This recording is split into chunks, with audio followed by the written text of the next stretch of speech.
Vande Mataram. Paschimanchal live देख रहे हैं आप। मैं हूं आपके साथ दीपिका सिंघल। योगी सरकार के 100 दिन पूरे होने पर यूपी के बदायूं में जल शक्ति राज्य मंत्री रामकेश निषाद सरकार की उपलब्धियां बताने पहुंचे, जहां राज्य मंत्री ने अटल सभागार में प्रेस वार्ता कर सरकार के विकास कार्य गिनाए और मीडिया के सवालों का जवाब भी दिया। जहां उन्होंने मंत्री दिनेश खटीक के इस्तीफे पर कहा कि परिवार में कभी कभी ऐसा हो जाता है, हम भी जल शक्ति विभाग से मंत्री हैं, हमारा जो स्तर है उस स्तर से सारे काम हो रहे हैं, हमें कहीं कोई दिक्कत नहीं है। ये दिनेश खटीक जी का अपना विषय है। हम सभी मंत्री आपसी तालमेल से कार्य कर रहे हैं। अमृत महोत्सव वर्ष में सेवा, सुशासन और सुरक्षा के लिए समर्पित जो लक्ष्य 100 दिन के लिए लिया गया था, उसको 100% से ऊपर पूरा करके उत्तर प्रदेश सरकार ने अपने बदायूं जनपद में विकास कार्यक्रमों की और कार्य योजनाओं को निश्चित रूप से धरातल में पूर्ण कराया है और जनता को उससे निश्चित रूप से लाभान्वित और लाभ मिल रहा है। उत्तर प्रदेश की योगी कैबिनेट ने मंगलवार को एनसीआर में रोड टैक्स हटाने का निर्णय लिया था, जिसका फायदा एनसीआर में रहने वाले लाखों लोगों को मिलेगा। वहीं इस निर्णय के बाद नोएडा के एआरटीओ में कई लोगों ने टैक्स जमा किया, लेकिन हैरानी की बात यह है कि इन टैक्स जमा करने वाले लोगों में वो लोग भी शामिल हैं जिन्होंने कई सालों से अपना टैक्स जमा नहीं किया था, जिसके चलते नोएडा के परिवहन विभाग को 2.5 करोड़ का राजस्व मिला है।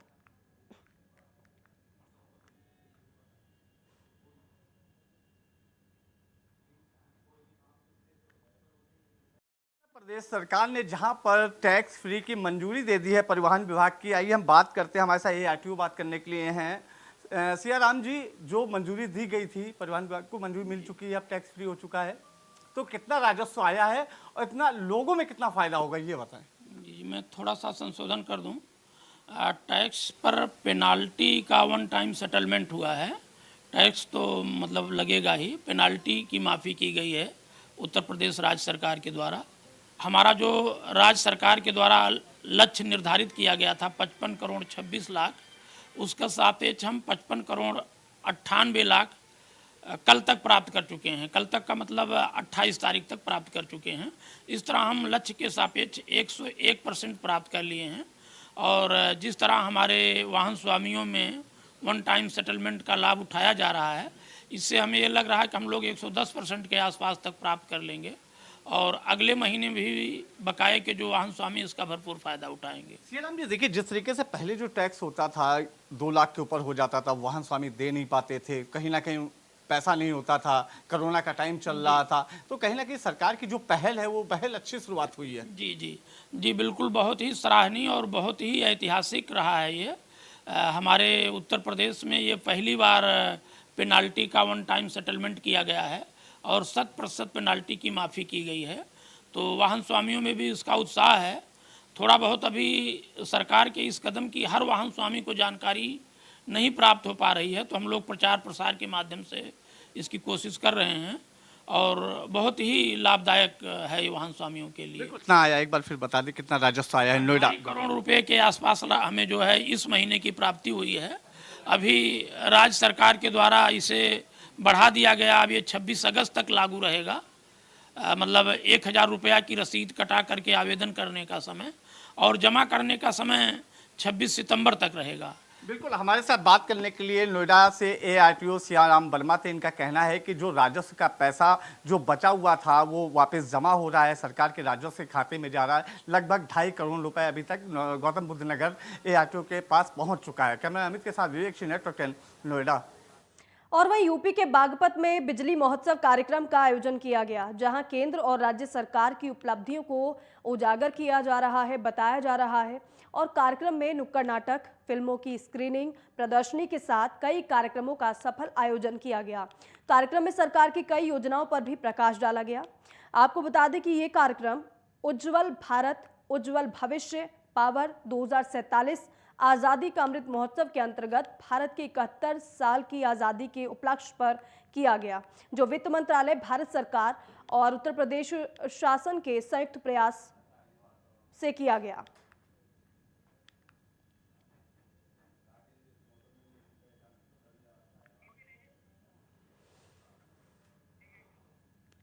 और भूकंप में फंसे लोगों को कैसे बचाया जाए, इसी को लेकर एनडीआरएफ की टीम ने शाजापुर में 10 मंजिला इमारत में मॉक ड्रिल की, जहां टीम ने बिल्डिंग में फंसे लोगों को प्रतीकात्मक रूप से रेस्क्यू किया। एनडीआरएफ की 8वीं बटालियन की टीम ने सीन क्रिएट करते हुए भूकंप आने की स्थिति में वहां फंसे लोगों को 10 मंजिला इमारत से नीचे रस्सी के जरिए उतारा। इसके अलावा दीवार काटकर डॉग स्क्वाड और कैमरे के जरिए लोगों का रेस्क्यू किया। एनडीआरएफ टीम ने लोगों को प्रतीकात्मक रूप से मौके पर ही चिकित्सा सुविधा मुहैया कराई। एनडीआरएफ के असिस्टेंट कमांडर का कहना है कि उनकी टीम लगातार संभावित आपदाओं को लेकर अलग अलग जगहों पर मॉक ड्रिल करती रहती है ताकि उनका अभ्यास बना रहे। साथ ही साथ लोगों को इस बात को लेकर जागरूक भी करती है कि आपदा आने पर और आपदा के बाद लोग क्या करें, क्योंकि जागरूकता से भी आपदा से होने वाले नुकसान को बचाया जा सकता है। एनडीआरएफ टीम के साथ साथ फायर ब्रिगेड, स्वास्थ्य विभाग और स्थानीय पुलिस भी शामिल हुई।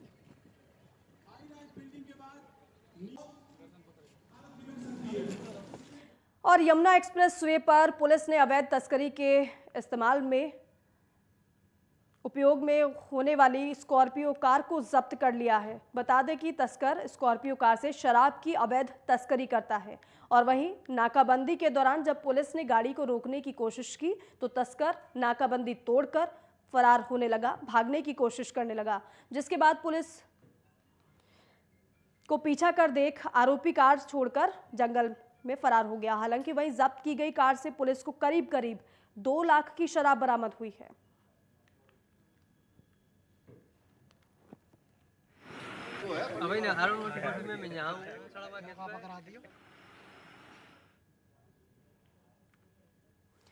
और वहीं गाजियाबाद में मौजूद एक ज्वेलर्स की दुकान में चोरी का मामला सामने आया है, जहां ग्राहक बनकर आए चोरों ने करीब 25 तोले की 3 सोने की चेन लेकर चोर फरार हो गए। वहीं ये सारा मामला सीसीटीवी में कैद हो गया है, जिसके बाद सूचना पर पहुंची पुलिस ने सीसीटीवी फुटेज के आधार पर एक आरोपी को गिरफ्तार किया है, जिससे चोरी की चेन और कई सामान भी बरामद हुआ है।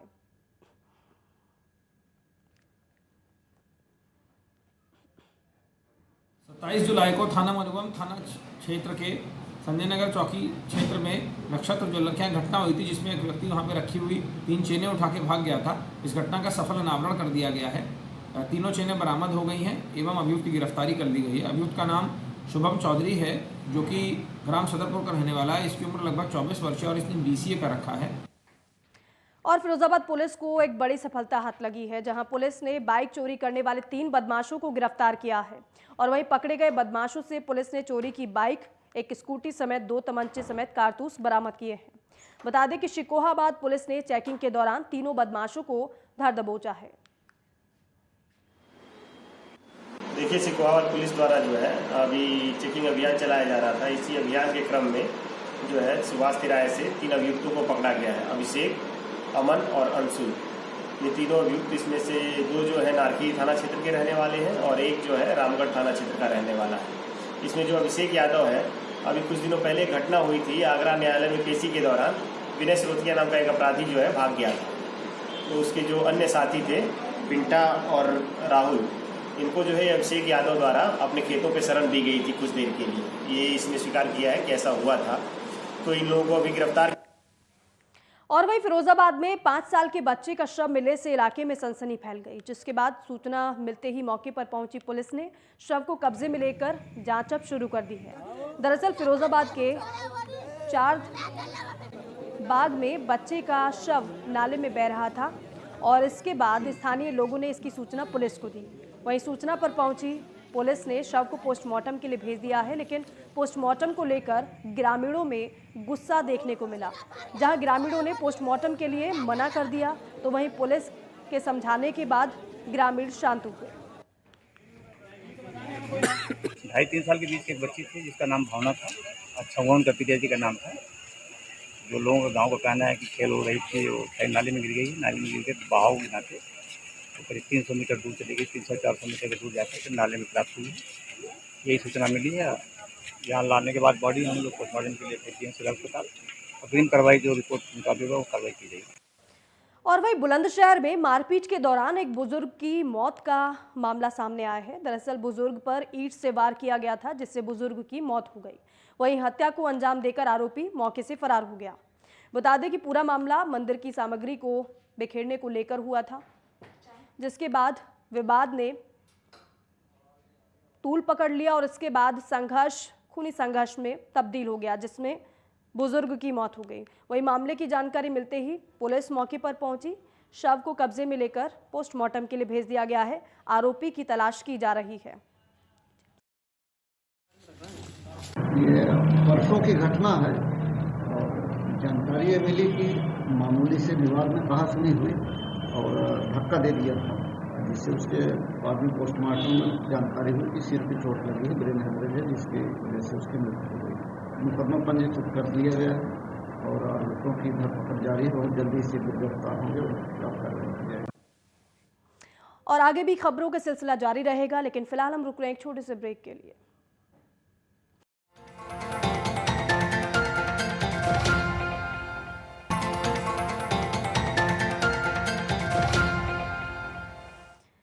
ब्रेक के बाद स्वागत है आप सभी का। मेरठ में पिता ने बेटे पर गोली चला दी, जिसमें बेटा गंभीर रूप से घायल हो गया। दरअसल बूढ़ बराल गांव में पिता और बेटे के बीच जमीनी विवाद हो गया था। देखते ही देखते विवाद इतना बढ़ गया कि पिता ने अपनी लाइसेंसी बंदूक से बेटे पर गोली चला दी, जिसमें बेटा घायल हो गया। वहीं घायल को अस्पताल में भर्ती कराया गया है, जहां डॉक्टर्स ने घायल को प्राथमिक उपचार के बाद जिला अस्पताल के लिए रेफर कर दिया है। वही जानकारी यह है कि पुलिस को जब सूचना मिली तो पुलिस मौके पर पहुंची। पुलिस ने लाइसेंसी बंदूक को जब्त कर लिया है और साथ ही साथ आरोपी को भी गिरफ्तार कर लिया है।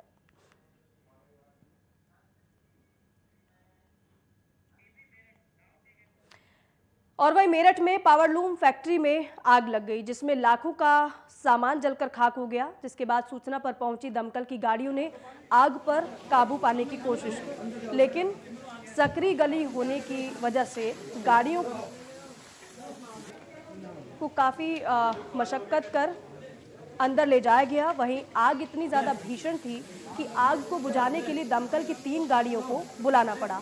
बता दें कि फैक्ट्री के ऊपर मंजिल पर एक परिवार रहता था, जो आग लगने से ऊपर ही फंस गया। जिसके बाद दमकल कर्मियों ने फंसे परिवार को बाहर निकाला। गनीमत ये रही कि हादसे में किसी की जान को खतरा नहीं पहुंचा। हालांकि प्राथमिक जांच में पूरा मामला आग लगने की वजह शॉर्ट सर्किट बताई जा रही है।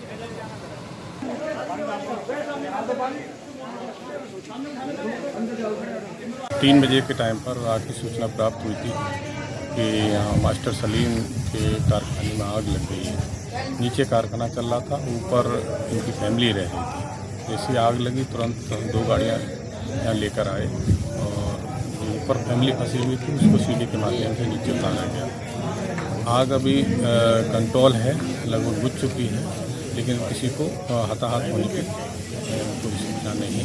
सभी को सुरक्षित निकाल लिया गया है। और यूपी में मंकी पॉक्स को लेकर प्रशासन अलर्ट मोड पर दिखाई दे रहा है, जिसके चलते स्वास्थ्य विभाग ने हर एक कोविड अस्पतालों में मंकी पॉक्स को लेकर 10 बेड तैयार किए हुए हैं, जिनमें भर्ती होने वाले मरीजों पर बारीकी से नजर रखी जाएगी। इसी के साथ ही स्वास्थ्य विभाग की ओर से कंट्रोल रूम की स्थापना भी की गई है, जिसमें 2 डॉक्टर्स को भी तैनात किया गया है।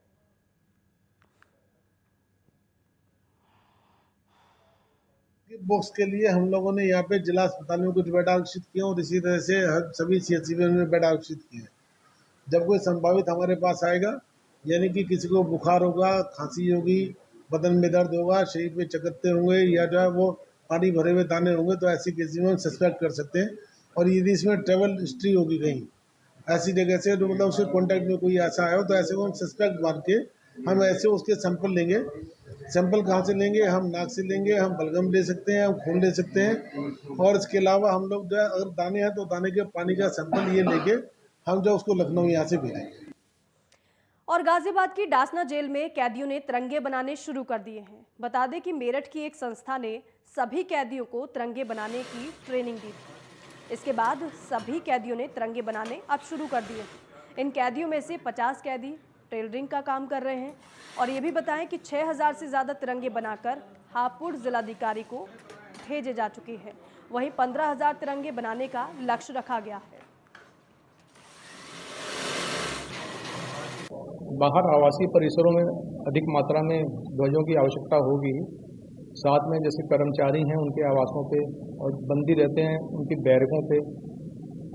ये एक राष्ट्रीय पर्व है और इस सबको देखते हुए हमें विचार आया कि हमारे यहाँ टेलरिंग यूनिट है और सिलाई जानने वाले बंदी हैं, तो हम लोगों ने ध्वज बनाने का सोचा और हमने एक संस्था जो एक फैक्ट्री है मेरठ में स्थित, उनको बुलाया और बंदियों को प्रशिक्षित कराया।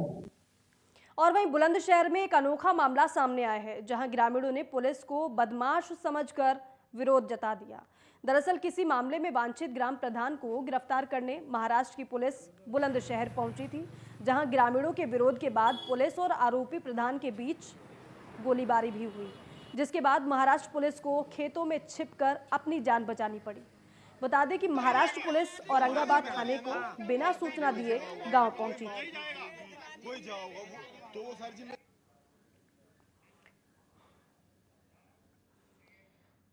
और मैनपुरी के एलाऊ थाना क्षेत्र के ग्राम एलाबांस में हिस्ट्री शीटर आरोपी की 1 करोड़ 51 लाख की संपत्ति पुलिस प्रशासन ने कुर्क की है। हिस्ट्री शीटर आरोपी अफरोज की ओर से आपराधिक घटनाओं में शामिल रहकर करोड़ों रुपए की संपत्ति अर्जित की गई थी। दरअसल आरोपी अवैध शराब के मामले में कई बार जेल भी जा चुका है। साथ ही साथ आरोपी अवैध शराब का बड़ा व्यापारी बताया जा रहा है और पुलिस ने आरोपी पर गैंगस्टर एक्ट के तहत कार्रवाई की है। तहसीलदार किशनी विशाल यादव के अलावा एसओ एलाऊ ने भारी पुलिस फोर्स के साथ गैंगस्टर अफरोज के घर पर पहुंचकर 1 करोड़ 51 लाख की कीमत की संपत्ति को कुर्क करते हुए सील कर दिया है।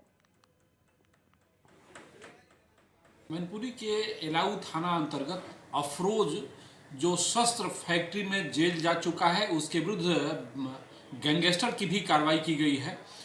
गैंगस्टर के तहत 14(1) के अंतर्गत उसकी 1 करोड़ 51 लाख की प्रॉपर्टी सीज की गई है, जो उसने अवैध तरीके से अपराध कारित करके संपत्ति अर्जित किया है। इसमें उसकी एक फैक्ट्री और उसका मकान सीज किया गया है। अफरोज के ऊपर काफ़ी मुकदमे हैं और ये अवैध रूप से शस्त्र बना करके उसको विक्रय का काम करता था। इस प्रकार उसकी आज कुर्की की कार्रवाई एलायू पुलिस द्वारा कल किया गया। और मुरादाबाद के कटघर थाना क्षेत्र के रामपुर रोड स्थित पेट्रोल पंप पर बोतल में पेट्रोल न देने पर पंप सेल्समैन से एक युवक ने जमकर मारपीट की। बताया जा रहा है कि युवक बोतल में पेट्रोल लेने आया था, लेकिन पेट्रोल पंप पर जब बोतल में पेट्रोल देने से मना कर दिया तो उसके बाद युवक ने सेल्समैन के साथ मारपीट शुरू कर दी। वहीं मारपीट की पूरी घटना पेट्रोल पंप पर लगे सीसीटीवी में कैद हो गई। इतना ही नहीं, मौके पर पहुंची पुलिस के सामने भी युवक सेल्समैन से मारपीट करता रहा। इस पूरे मामले में deputy SP doctor Anoop Kumar Singh ने बताया है कि सेल्समैन ने युवक को बोतल में पेट्रोल देने से इनकार कर दिया था। इसी बात को लेकर कहासुनी शुरू हो गई। डिप्टी एसपी ने कहा कि केस दर्ज कर आरोपी को गिरफ्तार कर लिया है, आगे की जांच जारी है।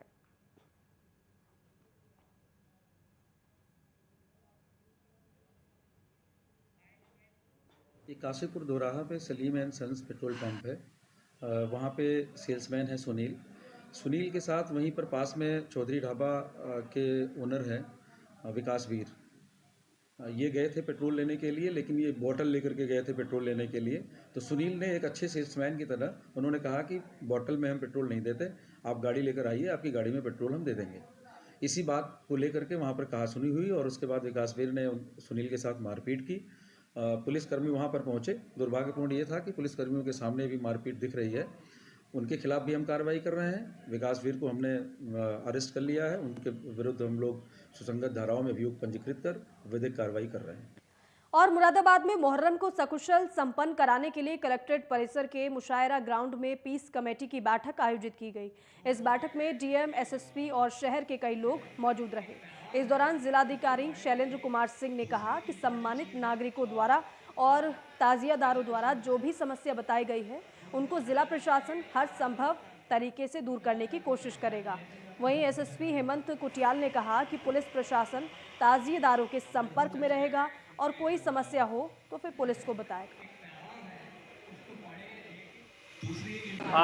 जैसा हम सभी लोग जानते हैं कि मुहर्रम एक गम का फेस्टिवल है और त्याग, बलिदान, संयम और अन्याय पर न्याय के विजय के रूप में मनाया जाता है और यही ये पैगाम भी देता है। तो आज जो यहाँ पे चर्चाएं हुई हैं उसमें बेसिकली जो डिफरेंट डिपार्टमेंट के अधिकारी थे हमारे उपस्थित थे, जिसमें PWD विभाग, बिजली विभाग, नगर निगम, पुलिस विभाग, प्रशासन विभाग और अन्य जो भी लाइन डिपार्टमेंट थे सभी लोग उपस्थित थे। ताजिए को लेकर के जो समस्याएं ताजिएदारों द्वारा बताई गई, जो गणमान्य लोगों द्वारा बताई गई, उसको संबंधित अधिकारियों ने नोट किया है। देखिए ज़्यादातर ये निर्देश दिए गए हैं कि अपना रूट्स वगैरह देख लें, जो ताज़ी की हाइट जो बताई गई है उतनी हो और समय पे ताज़ी उठ जाए, समय पे जुलूस समाप्त हो जाए और जितने भी रूल्स रेगुलेशन को फॉलो करें, असले वगैरह बिल्कुल प्रदर्शित ना हो और ना उनका यूज़ हो और बाकी पुलिस और प्रशासन लगातार के संपर्क में रहेगी और जो भी अगर कुछ समस्याएं हैं वो हमें बताएं और उनको हम एक पीसफुल मैटर में उसको रिजॉल्व कराएं। और आगरा के थाना हरिपर्वत क्षेत्र में बाइक सवार बदमाशों ने एक युवक को गोली मार दी। गोली लगने के बाद युवक गंभीर रूप से घायल हो गया और इसी दौरान पीड़ित को इलाज के लिए अस्पताल में भर्ती कराया गया। साथ ही साथ घटना की सूचना पुलिस को दी गई। सूचना मिलते ही मौके पर पहुंची पुलिस ने घटना की जांच पड़ताल शुरू कर दी।